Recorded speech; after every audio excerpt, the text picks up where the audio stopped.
아가서 2장 8절부터 17절 말씀을 함께 읽도록 하겠습니다. 내 사랑하는 자의 목소리로구나. 보라, 그가 산에서 달리고 작은 산을 빨리 넘어오는구나. 내 사랑하는 자는 노루와도 같고 어린 사슴과도 같아서 우리 벽 뒤에 서서 창으로 들여다보며 창살 틈으로 엿보는구나. 나의 사랑하는 자가 내게 말하여 이르기를, 나의 사랑, 내 어여쁜 자야, 일어나서 함께 가자. 겨울도 지나고 비도 그쳤고 지면에는 꽃이 피고 새가 노래할 때가 이르렀는데 비둘기의 소리가 우리 땅에 들리는구나. 무화과 나무에는 푸른 열매가 익었고 포도나무는 꽃을 피워 향기를 토하는구나. 나의 사랑, 나의 어여쁜 자야, 일어나서 함께 가자. 바위 틈 낭떠러지 은밀한 곳에 있는 나의 비둘기야, 내가 내 얼굴을 보게 하라. 내 소리를 듣게 하라. 내 소리는 부드럽고 내 얼굴은 아름답구나. 우리를 위하여 여우 곧 포도원을 허는 작은 여우를 잡으라. 우리의 포도원에 꽃이 피었음이라. 내 사랑하는 자는 내게 속하였고 나는 그에게 속하였도다. 그가 백합화 가운데서 양떼를 먹이는구나. 내 사랑하는 자야, 날이 저물고 그림자가 사라지기 전에 돌아와서 베데르 산의 노루와 어린 사슴 같을지라. 아멘. 아가서는 노래 중의 노래, 또 아름다운 노래라는 뜻을 가지고 있는 성경입니다. 솔로몬과 술람미 여인 사이에서 애틋하고 설레며 또 뜨거운 사랑을 노래하고 있습니다. 그런데 우리가 아가서를 읽을 때에 아가서는 사랑의 노래니까 이해하기 쉬울 것 같다라는 생각으로 아가서를 읽지만, 읽다 보면은 우리가 생각한 것만큼 쉽지 않구나, 뭔가 좀 이해하기 어렵다라는 생각을 하게 됩니다. 그 이유 가운데 하나는 아가서 전체를 관통하는 이 스토리를 보지 못하고 단편적으로 아가서를 이해하기 때문일 것입니다. 아가서의 전체 스토리를 이해하면은 아가서를 묵상하는 데 도움이 됩니다. 약간의 각색을 통하여서 아가서의 이 이야기를 한번 생각해 보도록 하겠습니다. 술람미 여인은 왕의 포도원에서 농부의 딸로 그렇게 포도원을 살피고 가꾸는 일을 하고 있었습니다.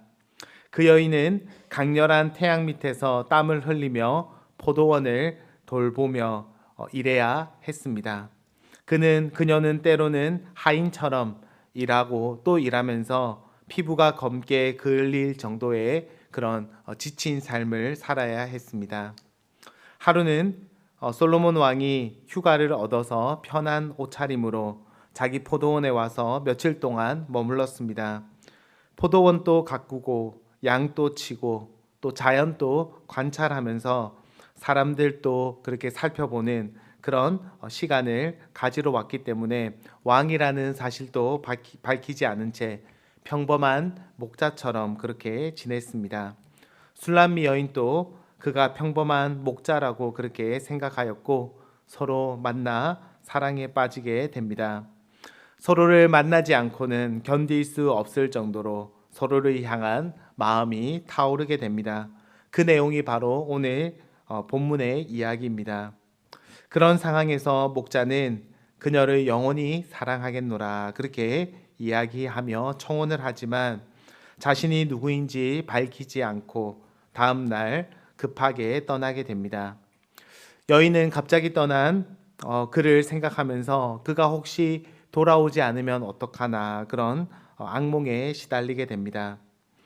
그러던 어느 날 사람들이 포도원에 주인이 나타났다, 이 포도원의 주인인 왕이 나타났다라는 그런 소리를 하는 것을 듣게 됩니다. 그 왕은 60명의 근위병을 거느린 위엄 있는 왕의 모습으로 포도원에 나타난 것입니다.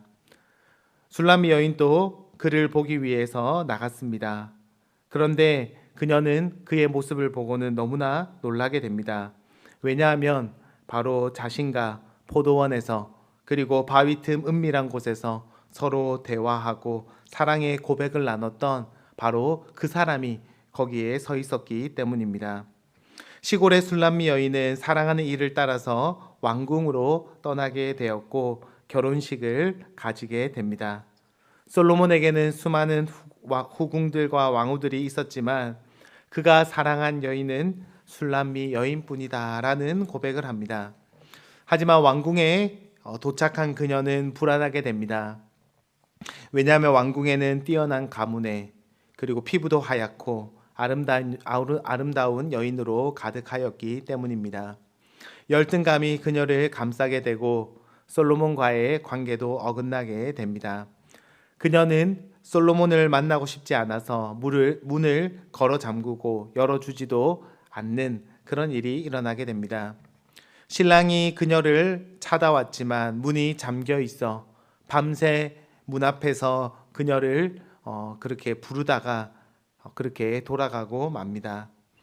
뒤늦게 술람미 여인은 솔로몬을 찾아 나서게 되고 어려움 끝에 다시 솔로몬을 만나게 됩니다.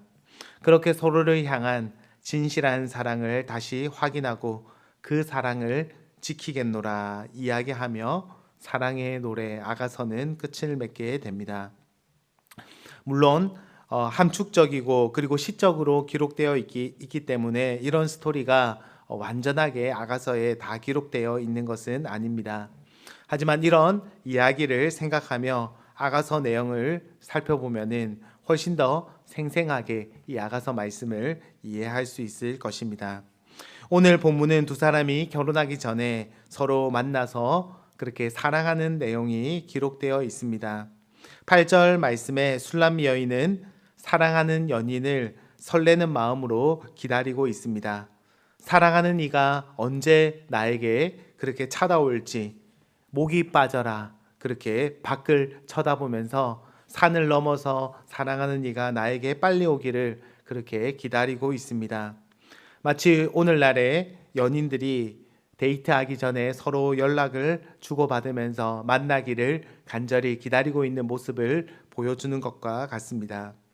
드디어 사랑하는 이가 집 앞에 와서 자신을 부릅니다. 10절 말씀에 나의 사랑하는 자가 내게 말하여 이르기를. 여기까지가 이제 여인이 하는 사랑의 노래이고 이 다음부터 남자 파트로 전환하게 됩니다. 남자는 그녀를 부릅니다. 나의 사랑, 나의 어여쁜 자야, 일어나서 함께 가자. 집 앞에 온 남자가 여인을 부르면서 데이트 신청을 합니다. 겨울이 지나고 봄이 왔으니 꽃구경을 함께 떠나자라고 그렇게 데이트 신청을 하는 것입니다. 그 내용이 11절부터 13절 말씀입니다. 겨울도 지나고 비도 그쳤고 지면에는 꽃이 피고 새가 노래할 때가 이르렀는데 비둘기의 소리가 우리 땅에 들리는구나. 무화과 나무에는 푸른 열매가 익었고 포도나무는 꽃을 피워 향기를 토하는구나. 나의 사랑, 나의 어여쁜 자야, 일어나서 함께 가자. 마치 봄이 되면은 사랑하는 연인들이 벚꽃 구경을 가듯이 이 솔로몬과 술람미 여인도 서로 사랑하며 데이트하고 서로 꽃구경을 하면서 사랑을 나누자 그렇게 이야기합니다. 이렇게 데이트를 하는 도중에 솔로몬이 이런 이야기를 합니다. 15절 말씀을 보시면은 우리를 위하여 여우 곧 포도원을 허는 작은 여우를 잡으라. 우리의 포도원에 꽃이 피었습니다. 작은 여우는 두 사람의 포도원을 망가뜨리는 존재로 여우는 둘의 사랑을 방해하는 자들을 이야기하고 있습니다. 고대 근동에서 이 여우는 그 색을 밝히는 정욕적인 남자를 상징하는 그런 동물이었습니다. 그런 여우들이 향기롭고 아름다운 여인에게 접근하는 것은 당연합니다. 그래서 솔로몬은 그런 여우를 잡으라라고 그렇게 명령합니다. 아무리 작은 여우라 하더라도 우리 관계를 망가뜨리도록 그렇게 내버려 둘 수 없다. 여우를 잡으라 그렇게 이야기합니다. 부부 관계를 깨뜨리는 그 어떤 것도 부부 사이에 있어서는 안 될 것입니다. 뿐만 아니라 더 나아가서 그리스도와 그의 신부 사이인 우리 사이에, 하나님과 우리 사이에 관계를 망가뜨리는 작은 여우라도 남겨두어서는 안 된다라고 성경은 이야기하고 있습니다. 우리의 신랑이신 그리스도께서는 작은 여우라도 내버려 두지 말라라고 명령합니다. 혹시 그리스도와 우리 사이를 가로막는 작은 여우가 있지 않습니까? 그리스도께서 우리 마음에 찾아오셔서 내재하시는 그리스도께서 우리에게 나의 사랑, 나의 어여쁜 자야, 일어나서 함께 가자, 나와 동행하자라고 말씀하시는데 우리의 마음은 그리스도가 아니라 다른 곳에 눈이 팔려 있지 않습니까? 바로 그리스도가 아니라 다른 것에 눈이 돌아가도록 하고 있는 바로 그것이 작은 여우입니다. 세상에 대한 욕심, 안목의 정욕, 이생의 자랑은 어느새 그리스도와 우리 사이를 멀어지게 만듭니다. 이 작은 여우를 내버려 두면은 그리스도는 보지 못하고 어느새 세상 것에 우리의 마음이 빼앗기게 되는 것입니다. 이 작은 여우가 그리스도와 우리 사이를 가로막지 않도록 주님께서는 작은 여우를 내버려 두지 말라, 그런 여우를 남겨두지 말라라고 그렇게 말씀하십니다. 내재하시는 그리스도께서 우리와 함께 계십니다. 우리에게 말씀하시고 우리와 함께 동행하기를 원하십니다. 그 주님과 우리 사이를 가로막고 있는 작은 여우가 무엇인지 다시 한 번 더 돌아보면서 주님을 다시 기억하고 기뻐하고 주님과 동행하길 소망합니다. 그렇게 즐겁게 데이트를 하고 여인은 자신의 집으로 돌아오게 됩니다. 하지만 돌아오자마자 그 여인은 다시 솔로몬을 그리워하기 시작하고 또 만나고 싶다, 다시 대화하고 싶다, 그렇게 고백합니다. 17절을 세 번역으로 이렇게 번역해서 말하고 있습니다. 날이 저물고 그림자가 사라지기 전에 나의 임이여 노루처럼 빨리 돌아와 주세요. 베데르 산에 날랜 사슴처럼 빨리 오세요. 술람미 여인은 애틋한 마음으로 사랑하는 이를 기다리고 있습니다. 좀 전에 사랑하는 이를 만났지만 그리고 헤어진 이후에 다시 바로 사랑하는 그 임을 만나고 싶다, 사랑하는 연인을 다시 만나고 싶은 마음으로 가득한 그런 고백을 노래하고 있습니다. 이 말씀은, 오늘 말씀은 남녀 간의 사랑을 노래할 뿐 아니라 주님과 우리의 첫사랑을 노래하는 그런 말씀입니다. 처음 주님을 만났을 때에 어땠습니까? 우리의 마음은 그분으로 가득하였습니다. 우리의 마음은 오직 그리스도를 향하고 우리의 눈동자는 그 그리스도를 바라보았습니다. 그분을 예배하고 그분을 찬양하고 그분을 만날 생각에 가슴이 뛰었습니다. 그 무엇보다도 그분의 말씀을 듣는 것이 즐거웠습니다. 하지만 그런 주님을 향한 우리의 그 첫사랑이 식어버리지 않았는지 우리의 모습을 돌아보기 원합니다. 더 이상 주님을 기다리지도 않고 그분을 갈망하지도 않고 그분의 말씀을 기대하지도 않고 그분과 교제하고 그분과 대화하고 그분을 예배하는 이 시간을 더 이상 사모하지 않는 그런 우리의 모습을 혹시 보고 있지 않습니까? 어느새 작은 여우들이 우리의 마음을 다 차지해버리고 주님 없이 살아가고 있지 않은지 우리의 모습을 돌아보기 원합니다. 오늘 말씀은 우리에게 첫사랑을 회복해라 라고 말하고 있습니다. 나를 향한 너희의 첫사랑을 회복하여라. 다시 주님을 갈망하고 세상에 마음이 팔려 있는 것이 아니라 나를 사랑하라 라고 명령합니다. 주님과의 친밀한 교제를 그렇게 사모하고 누리고 갈망하고 이 새벽에 다시 한 번 더 주님을 사랑하기를, 그 첫사랑을 회복하여 주시기를 기도하는 그런 저와 여러분이 되시기를 주의 이름으로 축복합니다. 기도하도록 하겠습니다.